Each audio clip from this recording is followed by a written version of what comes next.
everyone, welcome to Magnet Brains. This is Shubha Kaushik और हम आ चुके हैं yet another session on flow of control. Class 11 computer science code जिसका 083 है, इसमें हम chapter number 6 flow of control बहुत ही तेजी तरीके से डिस्कस कर रहे हैं। तो आज किसकी बारी है? जैसे कि आप सब जानते हैं कि हमारे प्रीवियस सेशन में हमने डिस्कस किया था फ्लो ऑफ कंट्रोल पे इंट्रोडक्शन, और इंट्रोडक्शन के साथ साथ हम डिस्कस कर चुके थे सिलेक्शन कंट्रोल स्ट्रक्चर को। सिलेक्शन कंट्रोल स्ट्रक्चर के एंड पे मैंने आपको इफ एल्स स्टेटमेंट का सिंटैक्स बताया था और उसी सिंटैक्स पे बेस्ड एक क्वेश्चन भी दिया था। क्वेश्चन के आंसर्स मुझे उम्मीद है कि बहुत से स्टूडेंट्स ने कमेंट सेक्शन में पहले ही पोस्टेड कर दिए होंगे, लेकिन क्योंकि मैंने प्रॉमिस किया था कि अपकमिंग सेशन में मैं उस क्वेश्चन का आंसर आप सबके सामने लेकर आऊंगी, तो एज आई प्रॉमिस्ड शुरुआत करते हैं इस सेशन की by solving the previous sessions question. चलो भाई, तो शुरुआत करते हैं। हमारा क्वेश्चन क्या था? What was our question? हमारा क्वेश्चन ये था कि हमारे पास थे दो numbers, there were two numbers, और मुझे उन दोनों नंबर्स का पॉजिटिव डिफरेंस निकालना था, यही था। तो भाई प्रोग्राम क्या लिखा था हमने, या पहले प्रॉब्लम लिख लेते हैं। हम पहले प्रॉब्लम लिख लेते हैं। हमारा प्रॉब्लम क्या था? ठीक है, हमारा प्रॉब्लम था ओके हमारा प्रॉब्लम था write a program to find the, क्या फाइंड आउट करना था भाई लोग? क्या फाइंड आउट करना था? To find out the positive difference between two numbers.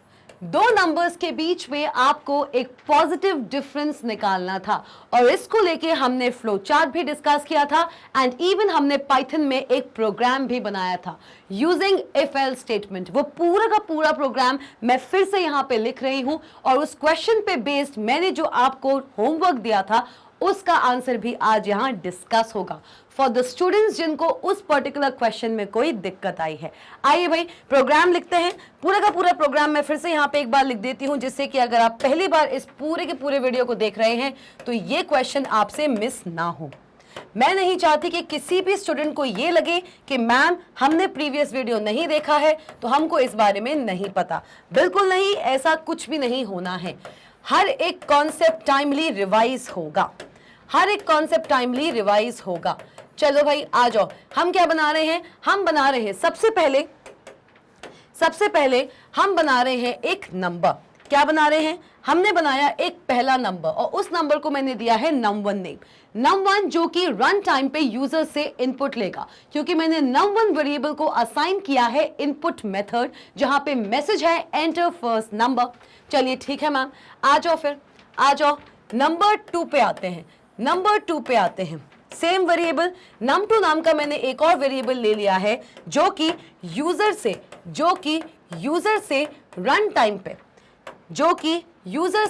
Run time पे इनपुट लेगा। ओके मैम, ठीक है, चलिए मान लिया आपकी बात, मान लेते हैं आपकी बात। क्या समस्या है आपकी बात मानने में? और अगर कोई डाउट होगा तो हम सबको पता तो है कि हमको कहाँ पे अपने डाउट्स पोस्ट करने हैं, तो बिल्कुल हम लोग चिल आउट हैं। तो भाई ये मैंने दो वेरिएबल्स बना लिए हैं num1 एंड num2 नाम के, जो रन टाइम पे यूजर से इनपुट लेंगे। चलो आ जाओ। अब उसके बाद मैंने क्या लिखा था? उसके बाद मैंने लिखा था इफ स्टेटमेंट। क्या लिखा था? उसके बाद मैंने लिखा था इफ स्टेटमेंट। क्या बोलता है एक इफ स्टेटमेंट? इफ स्टेटमेंट मैंने कहा था कि if num1 is greater than num2। अगर ऐसा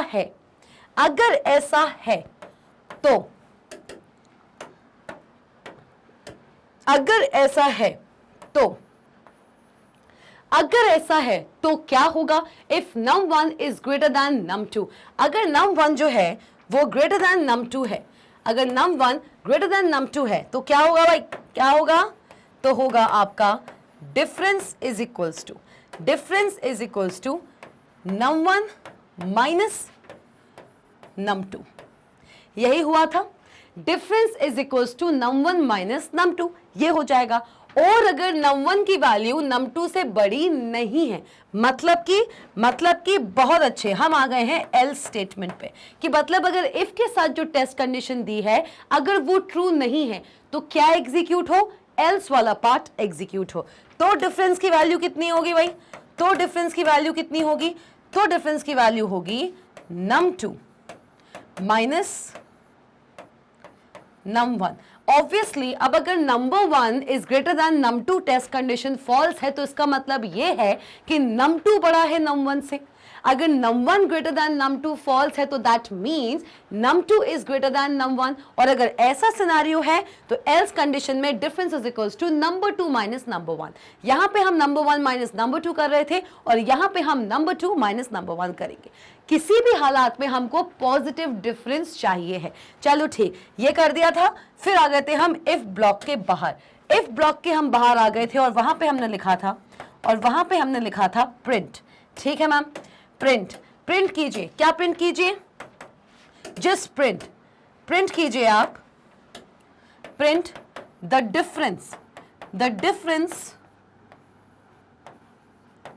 difference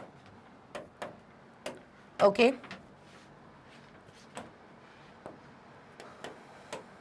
the difference of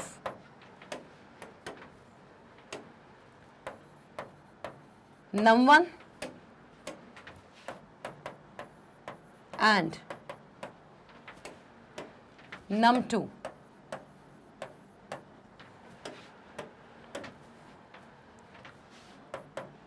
is, और यहां पे मैंने क्या लिख दिया था, यहां पे मैंने लिख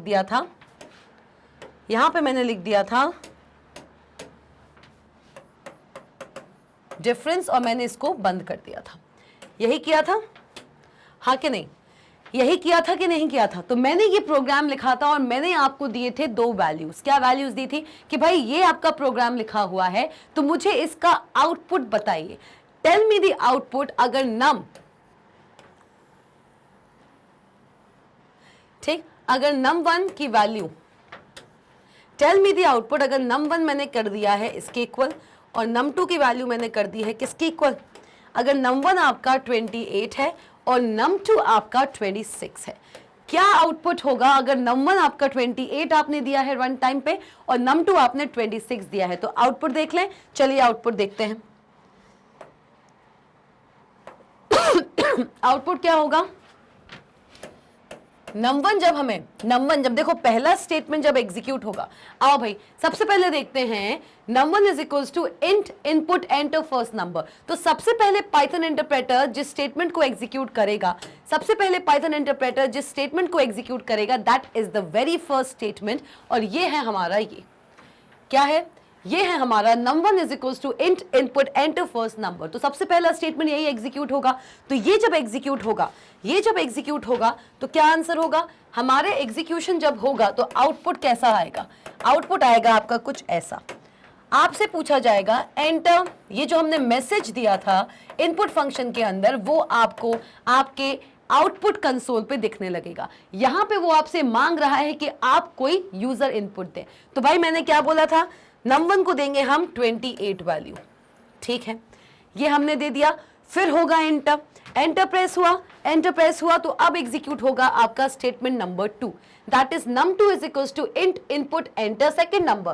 क्या, एंटर सेकंड नंबर। तो भाई देख लो, एंटर सेकंड नंबर, सेकंड क्या आएगा, एंटर, यही मैसेज आपको आउटपुट कंसोल पे लिखा दिख जाएगा, यही मैसेज आपको आउटपुट कंसोल पे दिख जाएगा। और यहां पे आप देंगे 26। क्या देंगे भाई लोग, क्या देंगे आप, यहां पे वैल्यू देंगे 26। Enter first number 28, enter second number 26, ठीक है। अब आओ यहां पे, अब आएंगे हम अपने इफ कंडीशन पे। आइए भाई, इफ कंडीशन पे, if number 1 is greater then number 2। अब हमें क्या पता है कि नंबर 1 में आ चुका है 28 और नंबर 2 में आ चुका है 26। तो क्या नंबर 1 जो है that is 28 is greater then 26। क्या 28 ग्रेटर देन 26 है, यही लिखा हुआ है। num1 में आपने 28 दे दिया आउटपुट में और num2 में आपने 26 दे दिया इन दी आउटपुट कंसोल। हो गया कि नहीं हो गया। तो क्या 28 ग्रेटर देन 26 है क्या ये कंडीशन ट्रू है? और हम सबको पता है कि अगर ये कंडीशन ट्रू है तो इस इफ के अंदर अब पाइथन इंटरप्रेटर एंटर कर जाएगा, because this condition is true. Yes, 28 is greater then 26, और जैसे ही ये होगा तो पाइथन इंटरप्रेटर एंटर करेगा इस स्टेटमेंट के अंदर। पाइथन इंटरप्रेटर इफ कंडीशन के अंदर एंटर करेगा और difference is equals to num1 minus num2 इसे दिख जाएगा, दिखेगा। तो डिफरेंस की वैल्यू कितनी हो जाएगी? डिफरेंस की वैल्यू कितनी हो जाएगी? 28 माइनस 26, जो कि किसके इक्वल होगा भाई? किसके इक्वल होगा? 2 के। क्लियर? तो अब डिफरेंस की वैल्यू कितनी हो गई भाई? डिफरेंस की वैल्यू कितनी हो गई? डिफरेंस में आ चुका है 2। क्या आ चुका है? 2। अब भाई क्योंकि हम सब जानते हैं कि इफ के साथ जो कंडीशन है अगर वो ट्रू रिटर्न करती है तो इफ ब्लॉक के अंदर जो स्टेटमेंट होता है उसको पाइथन इंटरप्रेटर एग्जीक्यूट करता है, और पाइथन इंटरप्रेटर इस पूरे इंस्ट्रक्शन को इग्नोर करेगा क्योंकि ये एल्स का इंस्ट्रक्शन है। ये तब एग्जीक्यूट होता अगर इफ के साथ जो कंडीशन है वो फॉल्स रिटर्न करती। भाई अगर ऐसा नहीं है तो ऐसा कर लो, if this is right then do this. मतलब कैसे चल रहा है देखना, कंट्रोल कैसे चल रहा है। If this is true then execute this, और अगर ये ट्रू नहीं है एल्स एग्जीक्यूट दिस। तो भाई ये तो ट्रू निकल आया तो इसने एग्जीक्यूट कर दिया। इस पूरे स्टेटमेंट को हमारा पाइथन इंटरप्रेटर निग्लेक्ट करेगा और हमारा पाइथन इंटरप्रेटर बाहर आएगा इफ स्टेटमेंट के, और वहां मिला है उसे प्रिंट स्टेटमेंट। और प्रिंट स्टेटमेंट में क्या लिखा हुआ है? The difference of. तो क्या होगा अब आउटपुट कंसोल पे? आपके आउटपुट कंसोल पे आ जाएगा द डिफरेंस ऑफ। क्या लिखा है फिर? द डिफरेंस ऑफ num1 की वैल्यू। num1 की वैल्यू कितनी है? 28। कितनी वैल्यू है? 28। Okay, the difference of 28 and देखो भाई difference of num1 and num2। num2 की वैल्यू कितनी है? देखो num2 की वैल्यू कितनी है? num2 की वैल्यू है 26। The difference of num1 and num2 is difference. मतलब क्या होगा? The difference of 28 and 26 is difference की वैल्यू। देखो जरा ध्यान से, डिफरेंस की वैल्यू यहां पे मैंने अपने प्रिंट स्टेटमेंट को, प्रिंट फंक्शन को एंड किया हुआ है। देखो पैरेंथेसिस वहां से स्टार्ट हुआ था और मैंने इसको यहां पर एंड किया हुआ है। डिफरेंस की वैल्यू, और हम सबको पता है डिफरेंस के अंदर क्या आ चुका है? +2 आ चुका है। तो भाई क्या होगा? The difference of 28 and 26 is difference की value, that is 2। Is it clear? तो भाई ये हमारा आउटपुट था। ये जो सीक्वेंस है ये मेरा आउटपुट होगा। जो पूरा का पूरा हमने पाइथन प्रोग्राम लिखा था using the if else statement, उस पूरे पाइथन प्रोग्राम का ये आउटपुट निकल के आएगा। आपको इसी तरीके से पाइथन आईडीएलई पे इंस्ट्रक्शंस एग्जीक्यूट होके इसी तरीके का आउटपुट देंगे। तो भाई इस आउटपुट को एक बार ढंग से देख लीजिए और बताइए अगर आपको इसमें अभी भी कोई डाउट है तो, कोई भी ऐसी चीज जो समझ ना आई हो। चलिए जल्दी बताइए। हाँ जी, तो ये चीज क्लियर हुई है। मैं उम्मीद कर रही हूं कि ये चीज आपको क्लियर हो गई होगी। हमारा कल का ये प्रॉब्लम था, ये कल का प्रोग्राम था जो मैंने आपको एज अ होमवर्क प्रोड्यूस किया था आप सबके सामने, और मुझे उम्मीद है कि जिन बच्चों को इसका आउटपुट पहले से पता था उन्होंने कमेंट सेक्शन में पहले ही बता दिया होगा, और जिनको इस पूरे के पूरे प्रोग्राम में जो भी डाउट था अब उनका डाउट क्लियर हो गया होगा। तो ये बताओ मुझे लाइक कमेंट करके कि भाई आपको ये प्रोग्राम सॉल्व करने में, ये प्रॉब्लम सॉल्व करने में कितना मजा आया है। बाकी सेशन की आगे शुरुआत तो हो ही रही है, सेशन तो आगे बढ़ेगा ही बढ़ेगा, लेकिन ये जरूर बताते जाओ कि इस प्रॉब्लम को सॉल्व करने में आपको कितना एक्साइटमेंट लगा, कितना इंटरेस्ट आया है इस पूरे के पूरे प्रॉब्लम को सॉल्व करने में। चलिए आइए, आ जाइए, हम बढ़ते हैं हमारे सेशन की तरफ। आज भी हम सॉल्व करने वाले हैं बहुत सारे इफ एल्स पे एग्जांपल्स। जी हाँ, आज का सेशन येट अनदर बहुत ही एक्साइटिंग सेशन होने वाला है। बहुत सारे ढेर सारे एग्जांपल्स हम सॉल्व करने वाले हैं। तो आ जाएं अपने एग्जांपल पे। आइए, if the age entered by the user is greater than 18। क्या बोल रहा है कि यूजर ने एक एज एंटर करी है। क्या एंटर करी है? यूजर के द्वारा एक एज एंटर की गई है। If the age entered by the user is greater than 18, जो भी एज एक यूजर एंटर करता है वो 18 से अगर ज्यादा है, अगर किसी भी इंसान का जो एज है एज है अगर वो 18 ईयर्स से ज्यादा है तो क्या होगा, then print that the user is eligible to vote. क्या करना है, if the age of the user is greater than 18 then you have to display, you have to print that that person is eligible to vote. ठीक है, if the condition is true, अगर ये बात सही है, then the intended statements are executed. अगर ये condition true है, अगर ये कंडीशन ट्रू है तो आपको ये सारे के सारे जो स्टेटमेंट्स हैं उनको एग्जीक्यूट कराना है। क्या, the indentation implies that its execution is dependent on the condition. There is no limit on the number of statements that can appear as a block under the if statement. क्या लिखा हुआ है, if the condition is true then the indented statements are executed। क्या लिखा हुआ है कि भाई अगर ये कंडीशन जो हम यहाँ पे बनाने वाले हैं इस पूरे सेंटेंस को देख के, अगर ये कंडीशन ट्रू हो जाती है तो जो हमारे इफ के अंदर स्टेटमेंट्स होते हैं, जो हमारे इंडेंटेड स्टेटमेंट्स होते हैं, उनको एग्जीक्यूट कर दिया जाता है। ठीक है, द इंडेंटेशन इम्प्लाइज, अब ये जो इंडेंटेशन दिखता है हमको, देखो यहाँ पे जो इफ का सिंटैक्स है ना उसको फिर से यहाँ पे एक्सप्लेन किया जा रहा है। हम इसको एक बार देख चुके हैं लेकिन एक बार और देख लेते हैं, कोई प्रॉब्लम की बात नहीं, it's not at all problematic. Okay, देख लेते हैं, कोई प्रॉब्लम नहीं है। सिंटैक्स देखते हैं हम इफ एल्स का, आइए इफ एल्स का सिंटैक्स देखते हैं हम, क्या दिखाता है इफ एल्स का सिंटैक्स कहता है कि इफ कंडीशन, ठीक, मैं इसको टेस्ट कंडीशन लिखूंगी, मैं कंडीशन ना लिख के मैं इसको टेस्ट कंडीशन लिखने वाली हूं क्योंकि यही इसका प्रॉपर नेम है। कहीं कहीं आपको ये कंडीशन दिखेगा और कहीं कहीं ये आपको टेस्ट कंडीशन के नाम से भी दिखेगा। ओके, चलो आ जाओ। इफ टेस्ट कंडीशन, एंड हम सबको पता है if test condition and then we have the colon. Okay ma'am, ये बात हमको समझ आ गई है। इफ टेस्ट कंडीशन कोलन, अगर भाई ये जो स्टेटमेंट दिया हुआ है, ये जो टेस्ट कंडीशन दिया हुआ है, अगर ये ट्रू है तो क्या होगा, यहां पे आएगा आपका स्पेस। मैंने अपने प्रीवियस सेशन में ही आपको क्लियर कर दिया था कि मैं अब जहां पर भी इंडेंटेशन दूंगी या जहां पर भी मैं कुछ स्पेस दिखाना चाहूंगी तो वहां पे मैं कुछ ऐसा बना के एस लिख दूंगी। इससे आपको ये बात क्लियर हो जाना चाहिए कि यहां पे कुछ स्पेस है। ठीक, आ जाओ भाई, ये हमारा कुछ स्पेस है। ठीक है, तो इफ टेस्ट कंडीशन कोलन, और ये स्पेस क्या शो करता है, ये जो स्पेस है ना, ये जो स्पेस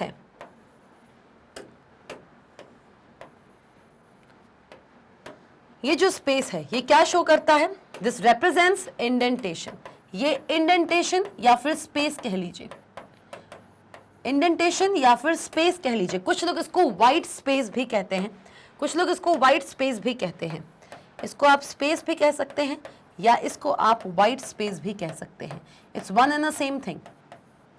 क्या रिप्रेजेंट करता है ये, क्या रिप्रेजेंट करता है, स्पेस किसी भी ब्लॉक ऑफ स्टेटमेंट्स में ये रिप्रेजेंट करता है कि एक पर्टिकुलर कंडीशनल स्टेटमेंट की, एक पर्टिकुलर लूप की जो आप आगे पढ़ने वाले हैं उसका स्कोप क्या है। मतलब इफ के अंदर ये स्टेटमेंट दिया हुआ है, इस इफ टेस्ट कंडीशन के अंदर हम एंटर कर रहे हैं, इसके स्कोप में एंटर कर रहे हैं, और इफ स्टेटमेंट का स्कोप रिप्रेजेंट करने के लिए हम इंडेंटेशन का यूज करते हैं। और तो और एक बात और बताऊं मैं आपको, हो सकता है कि मैं सोच रही थी कि इसमें ये चीज आपको आगे देखने को मिल जाएगी, लेकिन अगर नहीं मिलती है तो मैं एक एग्जाम्पल के तौर पे आपको समझा दूंगी। चलिए आ जाइए, रुक जाओ। इफ टेस्ट कंडीशन कोलन, यहाँ पे आपका एक बाय डिफॉल्ट स्पेस बन के आता है जैसे ही आप एंटर प्रेस करते हो। ये एंटर का साइन है, ये एंटर की है। क्या है, एंटर की। ये आपको बनाना नहीं पड़ता है, you have to press the enter key. Enter key को हम ऐसे रिप्रेजेंट करते हैं कि भाई आप इफ लिखोगे, कंडीशन लिखोगे, कोलन लिखोगे, एंटर की जैसे ही प्रेस करोगे आपका कर्सर सेकंड लाइन पे आएगा और वहां पे कुछ स्पेस पहले से ही आपको मिल जाएगा। मतलब आपका कर्सर जो यहां ब्लिंक करना चाहिए, यहां ब्लिंक ना करते हुए आपका कर्सर यहां ब्लिंक करने लगेगा। It will leave some space and that is equivalent to the indentation which is also commonly referred to as a space और अ व्हाइट स्पेस। ओके, चलिए आइए। इफ टेस्ट कंडीशन यहां से आप देना शुरू करोगे, क्या देना शुरू करोगे, यहां से आपकी शुरुआत होगी किनकी, स्टेटमेंट्स की। आप यहाँ पे अलग अलग स्टेटमेंट्स देना शुरू करोगे। तो ये तो हो गया आपका इफ। अब भाई अगर टेस्ट कंडीशन ट्रू है तब तो ये वाले स्टेटमेंट्स एग्जीक्यूट होंगे, और अगर ऐसा नहीं है, ये भी तो हो सकता है कि जो आपने कंडीशन दी है तभी मैंने इसको टेस्ट कंडीशन लिखा है। अब समझ आया, क्योंकि ये कंडीशन टेस्ट की जाती है कि क्या ये कंडीशन ट्रू है या फॉल्स है, इसलिए मैं इसको नॉर्मल कंडीशन ना लिखते हुए टेस्ट कंडीशन लिख रही हूं। आ जाओ भाई, तो हम यहां पे लेके आएंगे एल्स को। किसको लेके आएंगे बंधु, किसको लेके आएंगे? हाँ जी भाई, बिल्कुल एल्स को। एल्स को हम यहाँ पे लेकर आए, एल्स को हमने यहाँ पे देखा हुआ है, और यहाँ पे भी आएगा एक स्पेस, क्योंकि अब हम एल्स के अंदर हैं। भाई जब भी किसी चीज के अंदर आप आते हो, किसी चीज के अंदर आके कोई चीज लिखते हो, तो वहां बाय डिफॉल्ट एक इंडेंटेशन आ जाता है। तो यहाँ पे आप एग्जीक्यूट करोगे स्टेटमेंट्स। ठीक, स्टेटमेंट्स क्यों लिख रही हूं? क्योंकि हमेशा एक ही स्टेटमेंट आए ये जरूरी नहीं, आप एक ब्लॉक के अंदर मल्टीपल स्टेटमेंट्स एग्जीक्यूट करा सकते हैं। हमारे प्रीवियस एग्जांपल में अगर इफ के साथ जो टेस्ट कंडीशन थी वो ट्रू हुई तो इफ ब्लॉक के अंदर आपको सिर्फ एक ही स्टेटमेंट मिला, लेकिन इफ स्टेटमेंट के अंदर आप मल्टीपल स्टेटमेंट्स को एग्जीक्यूट करा सकते हैं। एज सच कोई हार्ड एंड फास्ट रूल नहीं है कि इफ कंडीशन अगर ट्रू है तो इसके अंदर सिर्फ एक ही स्टेटमेंट होगा, नहीं। याद रखना, यहां पे मैंने स्टेटमेंट्स दिए हैं, ना कि स्टेटमेंट। आप चाहें तो इसको ऐसे भी लिख सकते हैं, आप चाहें तो इसको ऐसे भी लिख सकते हैं। कैसे लिख सकते हैं बंधु, कैसे लिख सकते हैं? ओके,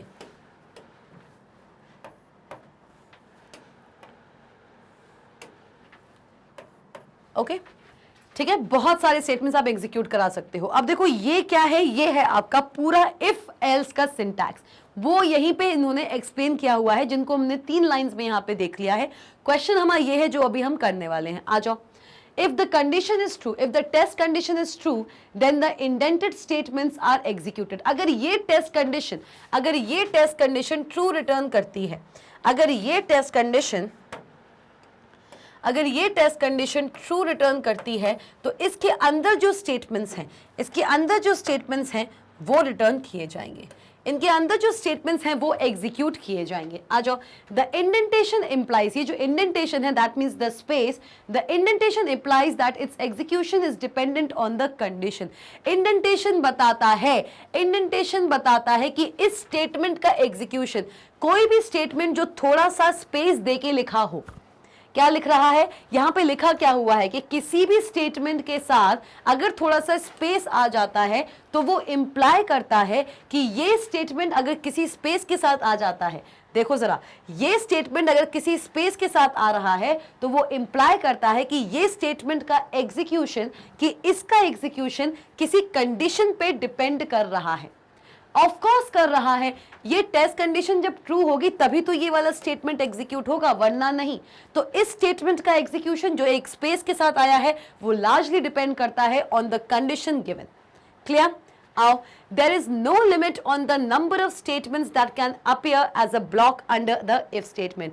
यही बात बताई मैंने आपको कि एक if statement के अंदर कोई ऐसा बाउंडेशन नहीं है कि आप सिर्फ और सिर्फ एक ही स्टेटमेंट को लिख सकते हो या एग्जीक्यूट करा सकते हो इनसाइड द if statement.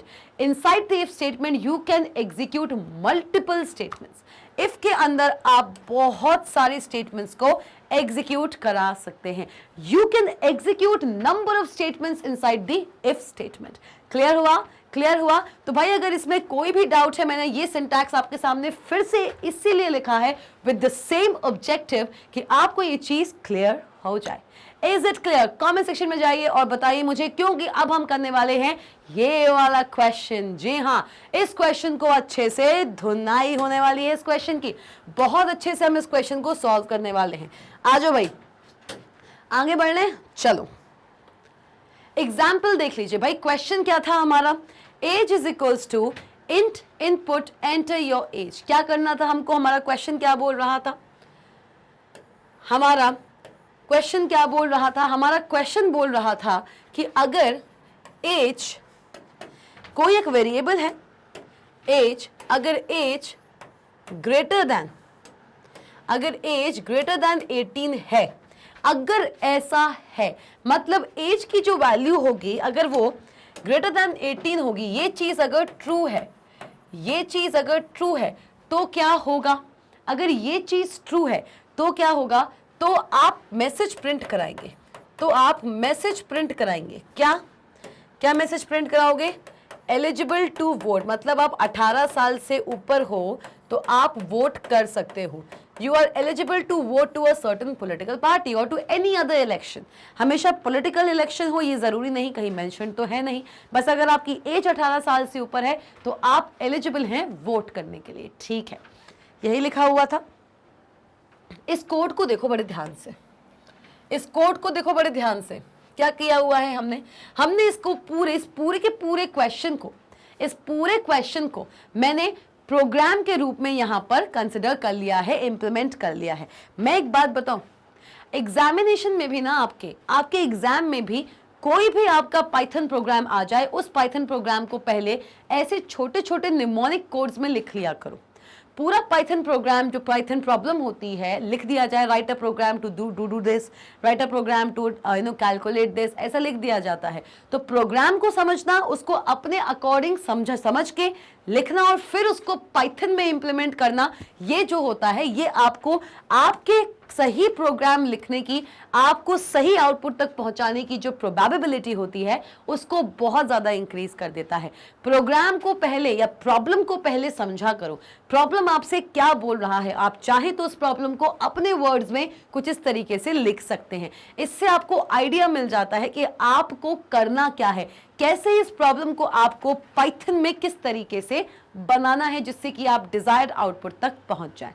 आइए, age is equals to int input enter your age. क्या लिया हमने एज नाम का एक वेरिएबल ले लिया है।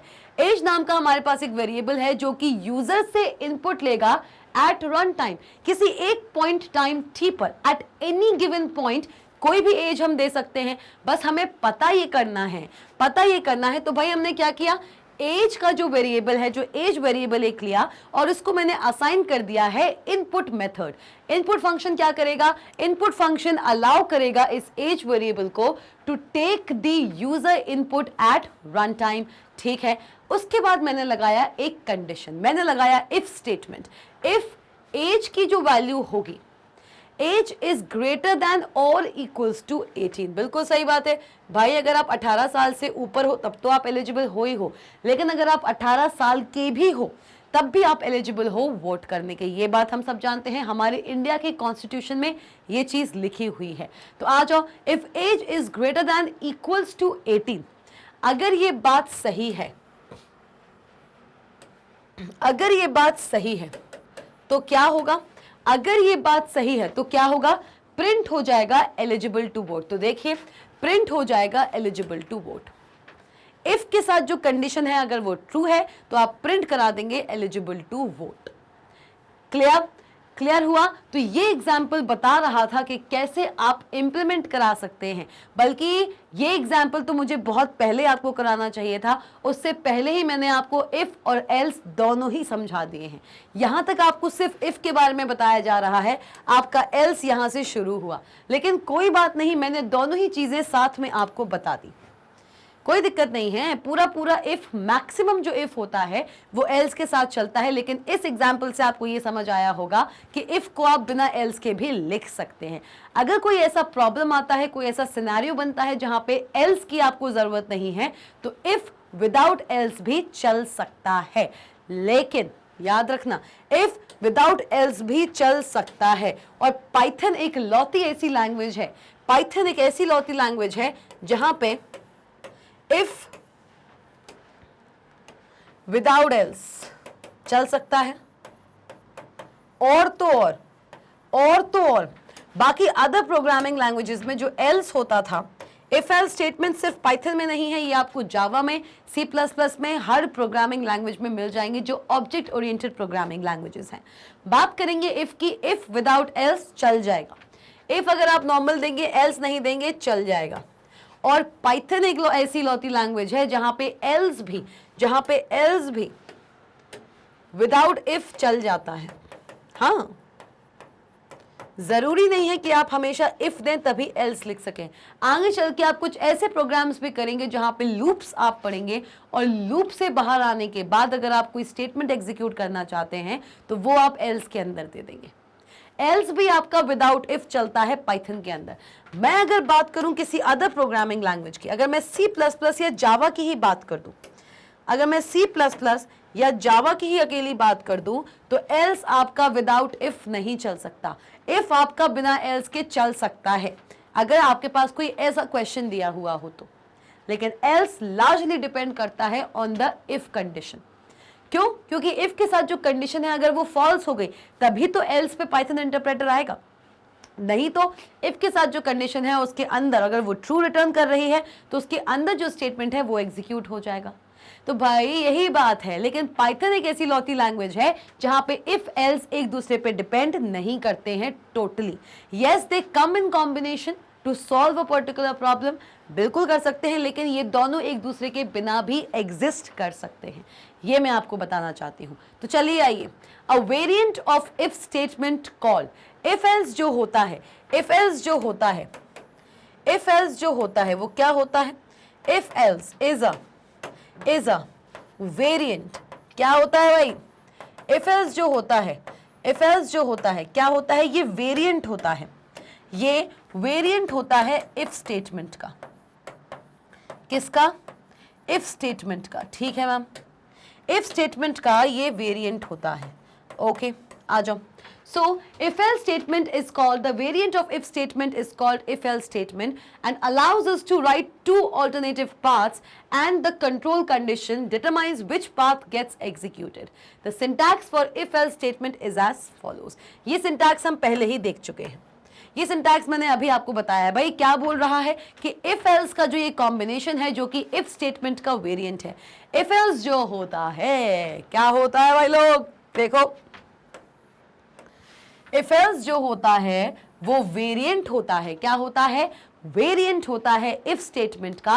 और जब ये इफ स्टेटमेंट और एल्स स्टेटमेंट साथ में आते हैं तो बताते हैं कि कंडीशन के ट्रू होने पे क्या होगा और कंडीशन के ट्रू होने पे क्या एग्जीक्यूट होगा, और कंडीशन अगर ट्रू नहीं है मतलब अगर कंडीशन फॉल्स है, मतलब अगर कंडीशन फॉल्स है तो क्या एग्जीक्यूट होगा।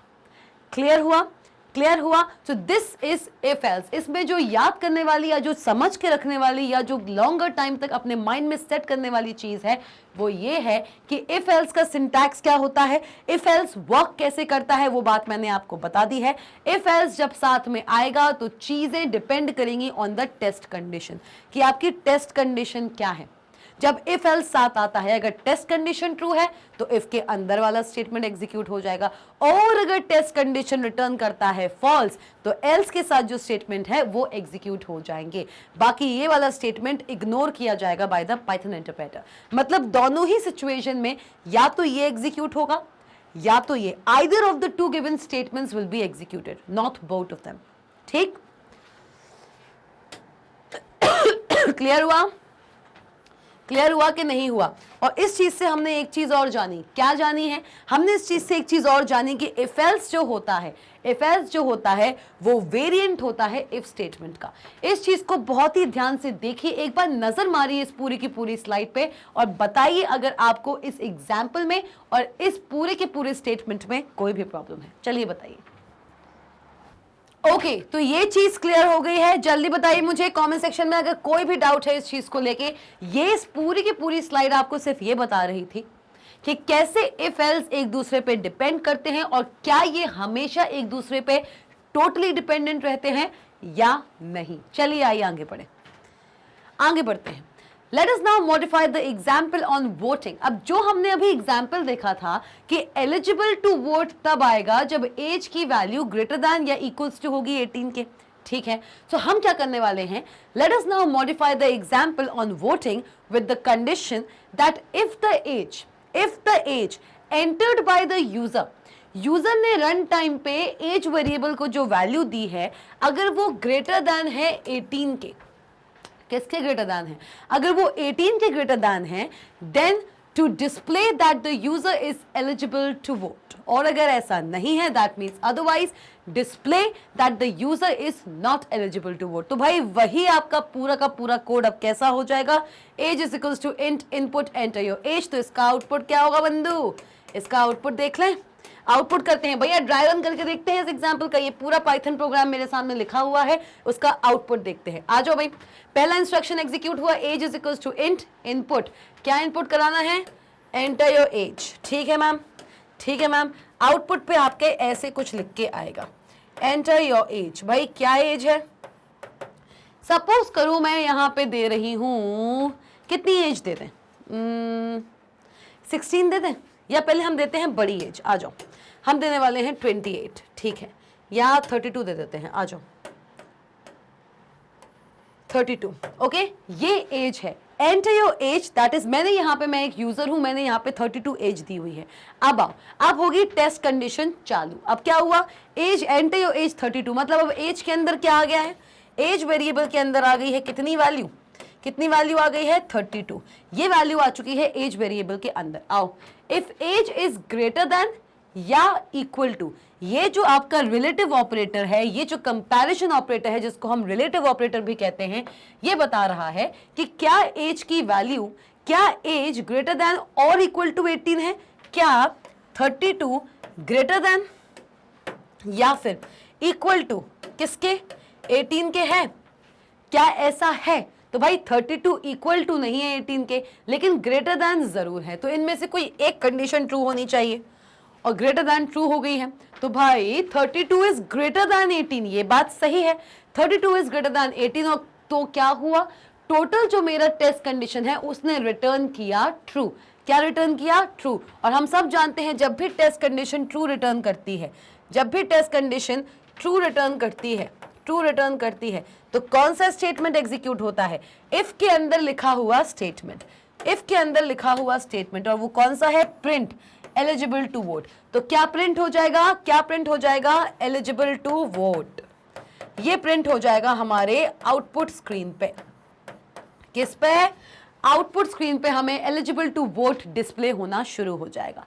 अब वहीं अगर मैंने फिर से इस पूरे प्रोग्राम को रन कराया, मैंने फिर से इस पूरे प्रोग्राम को रन कराया, चलो आओ, इस पूरे प्रोग्राम को मैंने फिर से रन कराया। भाई एक कोड मैंने लिख दिया, अब मैं चाहूँ उसे जितनी बार रन कराऊं, मैंने तो कोड लिखा हुआ है, मैं उसको चाहूँ तो 100 बार, मैं चाहूँ तो उसको 100 बार, 1000 बार, 10,000 बार, जितनी बार चाहूँ उतनी बार मैं इसको रन करा सकती हूँ, एग्जीक्यूट करा सकती हूँ।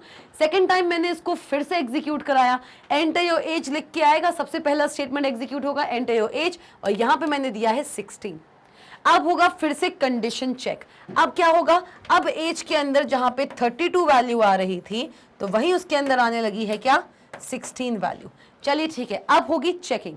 If age is greater than equals to 18, that means 16 is greater than और इक्वल टू 18।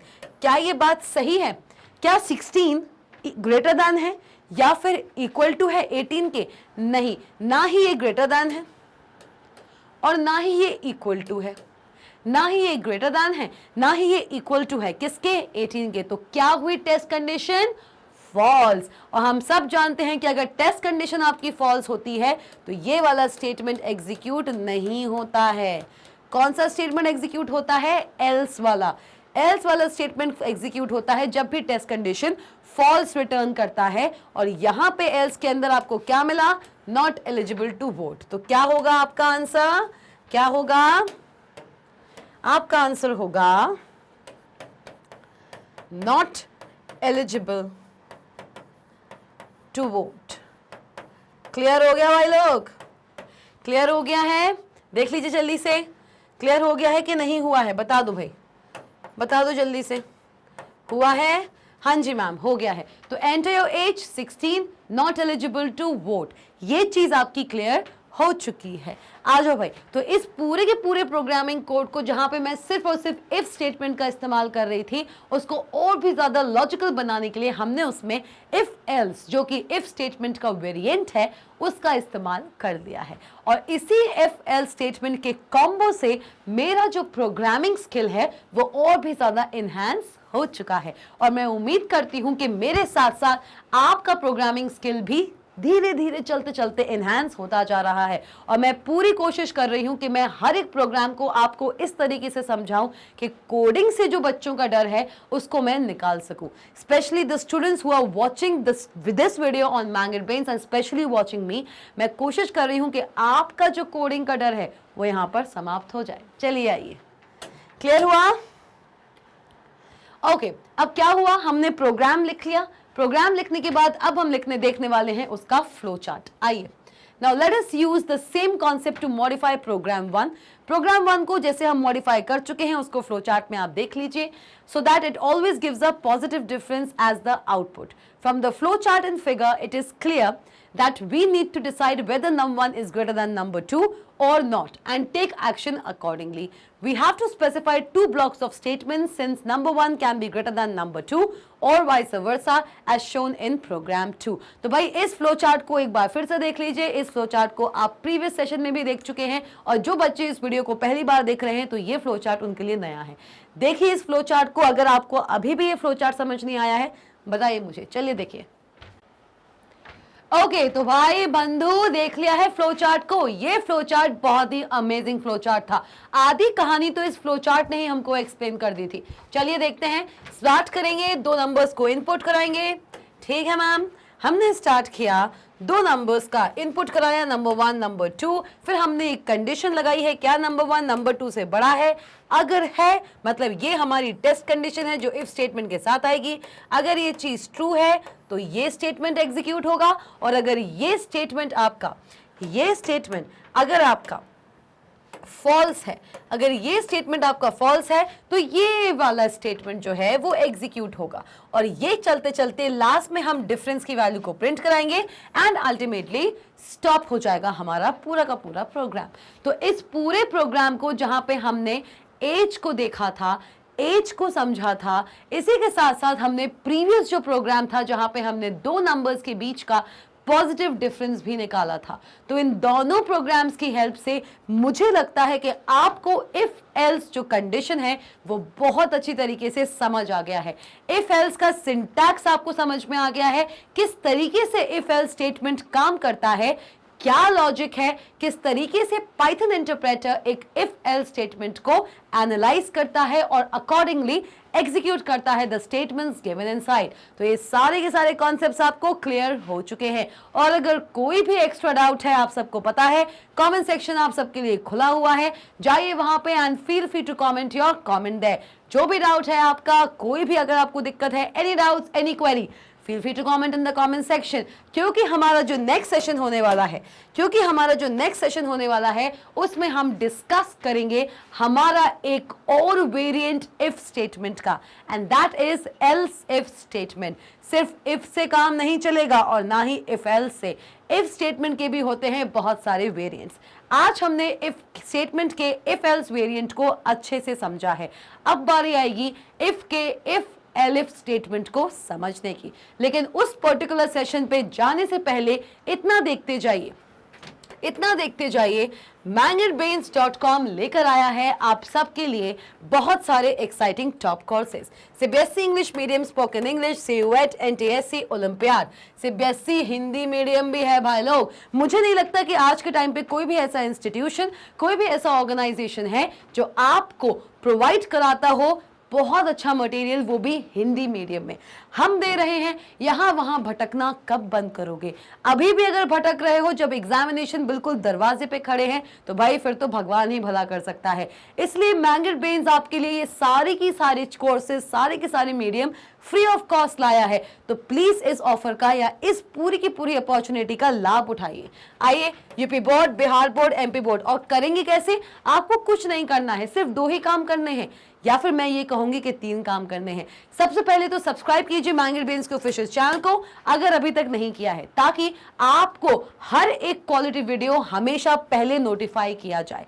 सेकेंडली, MangetBrains.com को विजिट कीजिए, वहां पे चल रहा है अभी ई नोट्स पे एक बम्पर ऑफर, 15% डिस्काउंट मिल रहा है। एग्जामिनेशन बिल्कुल नियर है, अब भी अगर ई नोट नहीं लिया तो फिर कब लोगे एग्जाम्स होने के बाद? तो फटाफट से जाइए mangabeans.com पे, जहां पे आप फ्लैट 15% डिस्काउंट पे परचेज कर सकते हैं e notes and e books भी। और इतना ही नहीं, इसी के साथ साथ अगर आप इनमें से कोई एक बनना चाहते हो तो उसके लिए आपको कुछ नहीं करना है, इसी डेडिकेशन के साथ, इसी फोकस के साथ हमारे साथ बने रहना है। कोई भी डाउट, कोई भी क्वेरी है, कमेंट सेक्शन में विदाउट एनी हेजिटेशन उस पर पोस्ट करना है। और अगर आप चाहें तो मेरी प्रीवियस वीडियोस देख सकते हैं, मैंने हर एक स्टूडेंट के डाउट को पर्सनली वहां पे रिप्लाई बैक किया है। तो बिल्कुल आपको अलग से स्कूल के बाहर किसी इंस्टीट्यूशन या कोचिंग को ज्वाइन करने की आवश्यकता नहीं है। एक ऑफलाइन स्कूल आपके शहर में है और एक ऑनलाइन स्कूल आपको यूट्यूब ने दे दिया। तो भाई जब इतनी सब चीजें हैं तो यहाँ वहां भटकना अभी भी करोगे क्या? मेरे ख्याल से तो अब नहीं करना चाहिए, बिल्कुल नहीं कीजिए, क्योंकि क्लास 11 कंप्यूटर साइंस का ये जो चैप्टर चल रहा है that is flow of control, इसमें हमने लास्ट में देखा कि प्रोग्राम 2 का भी एक एग्जाम्पल दिया हुआ है। प्रोग्राम 2 हम डिस्कस करने वाले हैं हमारे अपकमिंग सेशन। तो एक्साइटेड हो? और कितने एक्साइटेड हो हमारे एल इफ स्टेटमेंट को देखने के लिए? आगे बढ़ने के लिए सिलेक्शन सीरीज में लाइक कीजिए और कॉमेंट कीजिए मुझे कॉमेंट सेक्शन में, शेयर करना मत भूलना। मिलते हैं नेक्स्ट सेशन में, स्टे ट्यून्ड।